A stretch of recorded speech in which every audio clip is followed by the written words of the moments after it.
A little bit of everything tonight on RFL. Tonight, more details coming out about the Skelos investigation. We're going to look at the culture of corruption in Albany, and we're going to show you right here on this program just how widespread the problem really is.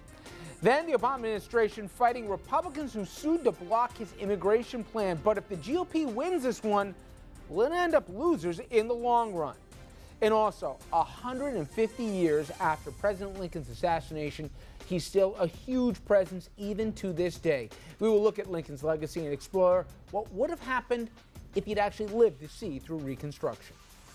Good evening and welcome to RFL. I'm Richard French. Thank you so much for joining us this Friday night. Well, we begin this evening with New York Senate Majority Leader Dean Skelos. As we reported to you yesterday, Skelos says that he's, quote, cooperating with any inquiry. He's, of course, talking about the reports of a federal corruption probe that we reported last night on RFL.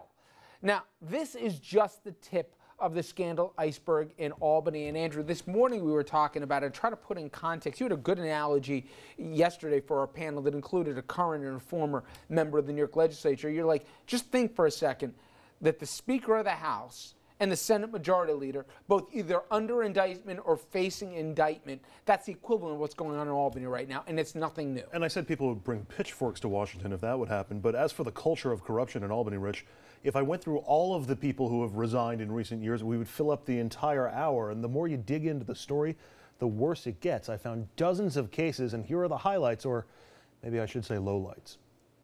Some we will always remember. I am resigning from the office of governor.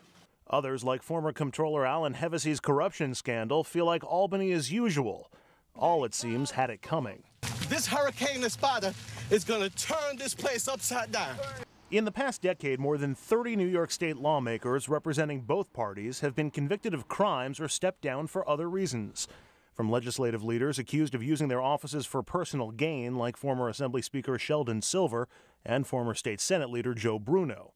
Others, like Malcolm Smith, sought career gains. He was convicted trying to bribe his way to a nomination for New York City mayor.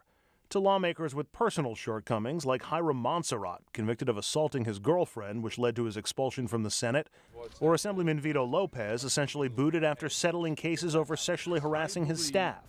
Some straddled both sides of the law. Assemblyman William Boyland wore a wire after he was caught taking bribes. Senator Shirley Huntley did too. She admitted to stealing state grants and falsifying evidence, as did Assemblyman Nelson Castro after lying to law enforcement. And the list keeps going, leading so many to wonder not if there will be another, but when, and who will it be next time? And no wonder New York was just voted the most corrupt state in the new poll from Monmouth University. We certainly have been putting in the history, doing the legwork on this, Rich, to try to get that really wonderful title. You know what? And seemingly well-deserved. All right. Along with Andrew Whitman, of course, we're joined by Dominic Carter. And, you know, last night I really thought we had a good conversation with Richard Brodsky, former Assemblyman, and Shelley Mayer, current Assemblywoman.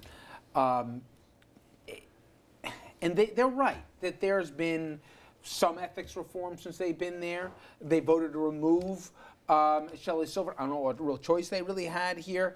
Richard Brodsky loves to point out it's not just the legislature, it's the governors and controllers too. I don't know what that says, but if you just step back, like you landed in this planet, or you came in this state for the first time, and say, wait a minute. Of the three most important, influential men in the room, they're either under indictment or under investigation. And the governor who started a whole corruption probe, Dom, to look into it, shut down the probe just as things were getting hot. And now you got a special prosecutor here who's turning over every rock here, and he's at odds with this very governor. To say that, I mean, Cuomo came in saying, what was he? He was going to clean out the house of Boss Tweed here, that he was going to, you know, make this, you know, finally bring ethics to Albany. I must have missed the last 5 years. It seems like things are just as bad, if not worse. Well, let's put it this way, Richard. I love your assessment. If you just moved to New York State, you're relatively new here, it would not be a good picture in terms of describing what elected officials are looking like, and more importantly, not just elected officials, leadership, senior leadership. I mean, it's horrible. And this is why I've been saying for months, And I know you may have felt that, you know, Dominic is taking it to an extreme, but this is why I've said for months that the whole process is almost wrong. It's not fair to the guests that you had last night. They're good people that have done the best they could for behalf of their constituents. But it paints the entire well, if you will, with a broad brush of corruption. And be honest, Andrew, if you wanted to, you could have kept going with that piece you did here with not just more names of legislators, but you want to go to the county level, you want to go to local level, you want to go to the city council. I mean, we can keep doing this. But more than just kvetch about this, you like how I did that? But no. No, I know you don't. I wish Richard was probably freaking out right now. But the point is, if you had to put your finger on one thing that's the root of it, we've debated on the show that these guys are working basically full-time at a part-time job in terms of pay for where they're at in their career. Others that it's the mother's milk of politics and the access to the same people who are writing checks for campaigns could also do business with them. Where do you think the intersection of conflict of interest and power is that gets us in these repeated problems? You know, I'm really not sure. You talk a lot about making it a full-time job and increasing their pay, and so that means fewer of them would have to go for and the then graft. cut off the rest of it. They can't do anything else but be a legislator, just like Congress. But it's like water in concrete. Like, it finds the cracks and it goes through. And Brodsky will always talk about legal money, thanks to Citizens United and other mechanisms. So the money's always going to get there. And to be fair, yes, there are bad actors. But that's different than lining your pockets. That's a real legitimate point you make. That's about perverting the system where people who write checks get too much influence in the decision making. But now we're talking about people basically taking bribes and kickbacks. Yeah. I mean, how can you have any trust in government when the system almost not encourages it, but certainly makes it permissible on the edges? Let's not solve everything at once. Take the campaign funding out of it. How do we just get these guys to just take the check for the job and do just that? It strains the credibility of the institution, and it makes you wonder if one of the reasons why they do certain things or don't do certain things is because of that external influence. And so, yeah, I think it really does question the entire way that Albany works. For me, I tend to think it's lax oversight. I know that there's an ethics commission. I know that there was Moreland briefly, but, you know, you have a cash register at a store and the till keeps coming up short. You got to do something about it. You either got to put somebody in charge of watching the till or install a camera or something. I think more direct oversight, maybe reporting of campaign and other expenses, more stringent reporting to an independent agency that's not, you know, that doesn't report to the governor, that doesn't report to the legislature, to the people who are violating these rules in the first place. I mean, that's the crazy part about all of this. We talk about ethics reform and trying to clean up Albany. Who's in charge of getting that passed? It's the Assembly and the Senate and the governor. The same people who are writing the rules are the ones who are either benefiting or suffering from it. You're always going to have, Dom, the Elliot Spitzer kind of stories, human failings, okay? A guy screwing around or whatever the case may be. Mm-hmm. You can't stop that. That's human frailty, like we said before. But I'm sorry. You look around. If you told me that, and again, these are strictly allegations at this point, and again, alleged, so every qualification I can give, I will. But I wouldn't have guessed, you know, from at least the dealings and the knowledge I have, that we'd be talking about a Skelos or a Malcolm Smith into this. Some of the other guys that get into this, you almost know, you know, that they're going into this not for civic pride or Mr. Smith goes to Washington, and so you're not as shocked. But some of them, that's why I say this is pervasive, where guys who know better, right, and know that this is so blatantly, forget about wrong, but you're going to get caught, they still engage in this stuff. That's the part that shocks me. Well, and it's not always for $2, $3, $4 million.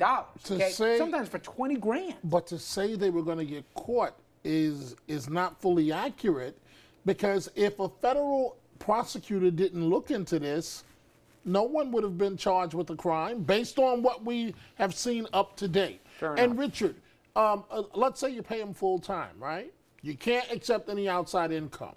So what's an immediate way around that? I can tell you one right off the top of my head. My wife or my children. Thank you. Or those charities, right? You can't pay me, but my wife is a lawyer. Hire her, and the kickback money goes to her and then to my household. But there's rules in Congress that you know, if any monies, whether it be campaign, independently raised, or you're directing, whether it be federal funding. I mean, look what's going on with Menendez right now, right? I mean, he didn't even appropriate the monies for something else. He merely asked to see if a friend of his from Miami could get in on a contract business or could get a different Medicaid reimbursement kind of a project. But my point is only, in Congress at least, for all the problems of Washington, it's a lot harder to run these shell games than it is in Albany or in Trenton or something else. And to me, that's the root of this problem. I mean, you're correct, but I mean, that's you're an attorney, right? Let's make it up. You're an attorney. Okay. And you're working 4 days a week. You're doing the chicken dinner circuits on Saturdays, sometimes Sundays. Who in their right mind is going to hire you as an attorney unless you're going to get them access to state funds here or in front of whoever they want to see to try and rewrite the regulations for your industry? That's the only reason somebody's going to employ you, right? No doubt about it. But change it. Okay, but Richard, but think about this. The allegation involving Skelos' son, the man we're looking at on the screen. Now the Nassau County District Attorney is saying they're going to investigate how this contract was awarded. But really, why wasn't this investigation done beforehand? Well, and this ethics reform that we talked about in the past, that doesn't completely address here family and friends, like we talked about before. Until you get that, people are right, and I'm sorry, Richard Brodsky, if you're watching, but people are right to be skeptical after everything that's gone on here as to how Albany works. And I'm sorry, until we really make a bright line instead of these shades of gray, we're going to keep coming back to this. And we want you to be part of our conversation, so please head over to Facebook and Twitter and sound off on our question today. Have you lost faith in Albany? And don't think if you're in Jersey, you're off the hook. We'll get to Trenton soon enough. All right, coming up next, though, we'll stay in New York, where Mayor de Blasio is back home now, that after finishing his Midwest tour, touting his progressive agenda. Of course, slamming Republicans, even having some harsh words for the president. Question is, what's he hoping to accomplish? And this is what we want New York City's mayor here to be doing. Then, 150 years after Lincoln's assassination, his legacy still going strong. We will talk to a top historian about why Lincoln still resonates so much a century and a half after his death.